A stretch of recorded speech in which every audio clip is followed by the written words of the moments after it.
Welcome back mga kapuso sa GMA Regional TV Live. Karong adlaw atong pakisayran kini mga programa sa gobyerno alang sa mga sektor nga labing naapektuhan nini pagpatuman sa enhanced community quarantine. Usag yun sa most sought after agencies karong panahona ang Department of Social Welfare and Development labi na sab nining implementasyon nila sa kontrobersyal nga Social Amelioration Program. Makisayod ta sa ahensya sa ilang pagpatuman na dinhi sa Central Visayas. Makauban nato karong buntaga ang Assistant Regional Director for Operations sa DSWD 7 si Ma'am Shalane Marie Lucero. Good morning, Ma'am Shalane. Good morning, Nico. Good morning sa tanang mga televiewers sa GMA Regional TV Live. Daghang salamat, Ma'am, sa pag-uban kanamo karong buntaga. Ma'am, unang pangutana, kumusta na ta asan ta karon sa implementasyon sa Social Amelioration Program? Malipayon kayo may mutaho sa Department of Social Welfare and Development nga ang tanan natong local government units 132 ato nang na-obligate ang pondo para sa ilang social amelioration program para sa mga qualified beneficiaries. That is equivalent to 6.3 billion pesos. Out of this obligation, Nico, ato nang na-transfer sa local government unit ang 5.8 billion para sa 127 LGUs. Unya kaning lima atong gipaabot nga within the day ato pong mapasulod sa ilahang mga accounts. And maybe ang pinaka-latest would be tomorrow morning so that we will be able to transfer 100% of the 6.3 billion ngadto sa mga local government units. Sa karong istorya tanik, nakabayad na ang DSWD og 134,496 families. Alright. That's equivalent to 12.71% of our target nga 1,058,000. Daghan-daghan pa, Ma'am, ang wa natagan. Unsa hinungdan, Ma'am, nganong medyo nadugay? Yeah, actually, we're just at 12.71%. No? There are several reasons. Ang una ni sa mga rason nga nung wala pa is because mag-agad man punta sa DSWD sa pag-transfer sa pondo ngadto sa local government unit upon compliance of the three basic requirements, which is ang Memorandum of Agreement, ang SB resolution o ang project proposal. When they comply, i-review sa DSWD ang maong mga papilis usa ta mo fund transfer. And the other reasons is ang naatay mga LGUs nga naghimo og mga mekanismo to ensure nga mapahiluna nila ang lista sa mga beneficiaries. So through the issuance of the Social Amelioration Card form nga iapod-apod ni sa LGU uban sa mga taga-barangay adto sa mga pamilya nga qualified, somehow it takes them for a while to retrieve this form, mag-encode pa sila and even come up with a list. So mo ni ang uban sa mga rason na napoy laing rason na kaingon kay ang mga LGUs have actually some difficulty getting the families, the warm bodies of these families. They claim to be under the informal economy. And I think it's a fact that we need to accept nga ang existing nga lista ra gyud nga dunata para sa mga pobre katong 4Ps ug katong ato ang listahanan poor UCT. And since kaning atong social amelioration nag-include man sa mga informal economy, I don't think ang atong tanang LGUs has the database of these informal economy workers, and this is where the challenge is. Ma'am, pangutana gyud sa kadaghanan ngano kuno nga dili tanan ang mahatagan ining 6,000 pesos nga financial aid gikan sa gobyerno nga halos man tanan naglisod gyud karong panahona nining ECQ. Well, we understand that daghan ang na-affected ni Kuno, but we have to be clear that under the Republic Act 11469 or the Bayanihan to Heal as One Act, clearly gi-emphasize dito na ang gihagaynan og pondo sa gobyerno is only 18 million households or low-income households. So we will only work within that figure. So definitely dili gyud tanan mahatagan kay gi-emphasize nga only the low-income and those in the informal economy sectors ang makadawat sa ayuda gikan sa gobyerno. Unsa mga challenges, Ma'am, ngayong giatubang sa pag house to house man atong distribution pagpa-fill up sa mga forms? I understand dunan ako ni mga personnel ninyo nga nakadawat na sa mga pagpanghulga. Daghan gyud tag mga challenges, no. First actually is in the identification of the beneficiaries.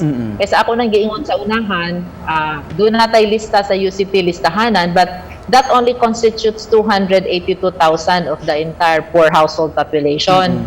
So therefore, nangita ta to about 700,000 nga mga families that would constitute the informal economy. And that in itself, doon na po'y kalisod ang atong mga LGUs because they don't even have the names of this informal economy in their database. So kana may una identification. Ikaduha, well, ang kaning ato rong nakita nga ang target lagi nga gihatag sa ato nga dunay pundo igo man lamang for Region 7 for example is 1.3 million.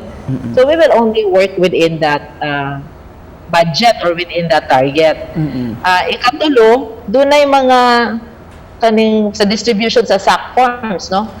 There are feedbacks na nadawat nato sa DSWD nga gusto gyud sa atong mga local officials, no, labi na sa barangay nga level, nga apilon ang tanan, pero dili man lagi nato pwede maapil tanan kay there is a very clear eligibility requirement kung kinsa ang pwedeng maapil sa ato ang social amelioration program. And it's true that nagdawat na uhulga ang DSWD, and I think the government in general, even other agencies who are involved in this social amelioration program. And I think ang paghuna-huna sa mga tawo nga ang DSWD wala maghimo sa among angayan buhaton. I think we would like to clarify that from the start when the social amelioration program was given to us, immediately si DSWD nangita sa tanang paagi nga mapasabot sa local government o sa mga katawhan unsa kini ang mahitungod nga program ug pila ang madawat ug kinsa ang pwede makadawat. However, there are resistance from some people to understand the policies that is set under the law. Because obviously they wanted to bring in everyone. But man gyud nato masud ang tanan because our resources are limited. So that in itself has somehow delayed, has caused the delay of the implementation of the program. The other issues that we have is kani mga bashers, mga fake news. But well, this is already part of life, and we understand that we cannot just please everyone, Nico. Bisag unsaon pagpaningkamot sa gobyerno nga mapahiluna ang tanan, because they're thinking of the 200 billion. No, but this 200 billion is entitled to 18 million households. So kaning mga kwartaha mo tupa yun sa katawhan nga nanginahanglan.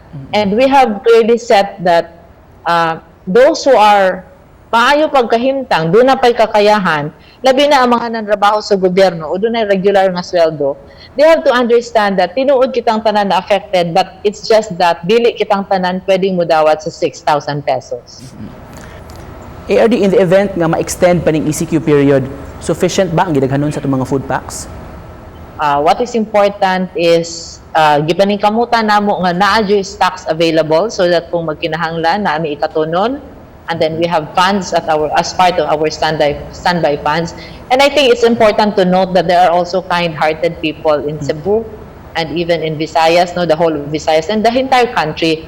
And these kind-hearted people actually help the government. That's why kung naipanginahanglan nun, kung di makaya sa gobyerno, ang come in, the flowing of donations actually help a lot. Ma'am, in closing, basig doon na kay mensahe sa mga tao. As I've said earlier, murag hilabihan ka excited ang mga tao, murag pinangita gid mo sa komunidad ang mga DSWD personnel. Message nimo labi na ni implementation ninyo sa social amelioration program. Daghang salamat kay Nico sa GMA for allowing us to also share our side of the story on the social amelioration program. Yes, tinuod kayo nga gipangita ang DSWD o hinaot ang mga tao nangita namo tungod kay na feel nila that kami naningkamot pagbuhat, pag-deliver sa serbisyo as fast as we can. Ang ako lang awhag sa local government unit, considering nga hapit na mahuman ang bulan sa Abril, inaot ang katong mga LGUs nga ato nang na-transferan sa pundo, paningkamot nga ma-schedule dayon ang payout kay kani nga hinabang dugay na bayang gipaabot sa mga tawo. Ikaduha, para sa mga beneficiaries nga makadawat, hinaot gamito nato ni sa ustong paagi ug sa atong panginahanglan kay mao kana ang intensyon ni ining bayanihan to heal as one, paghatag og ayuda sa panginahanglan nato samtang niakite ni aning krisis karon nga atong giatubang. Sama sa mga pamilya, para sa mga pamilya niko nga wala na appeal sa atong social amelioration program, hinaot ila pud usab sabto nga ang gobyerno dunay limitasyon sa atong resources, and ang DSWD igo nag-implementar og unsay nakasulat sa balaod. So kung 18 million ang gibudgetan, 18 million ra pud ang atong hatagan. Og dinhi sa Rehiyon 7, kung 1.3 million ra pud ang atong gibudgetan, maura pud nay kwarta nga naabot diri sa Region 7. And all of this fund will go to the people who deserves to get it. Sa katapusan, kami sa DSWD, wala nag-undang.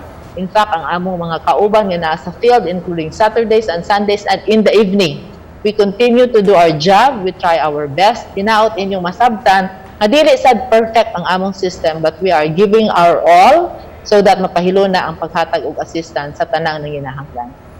Thank you so much, very well said. Hinaot nga murag nahatagan og katin-awan ang pangutana sa atong mga kaigsuonan diha. Thank you so much for joining us, Assistant Regional Director sa DSWD, Ma'am Shalane Marie Lucero.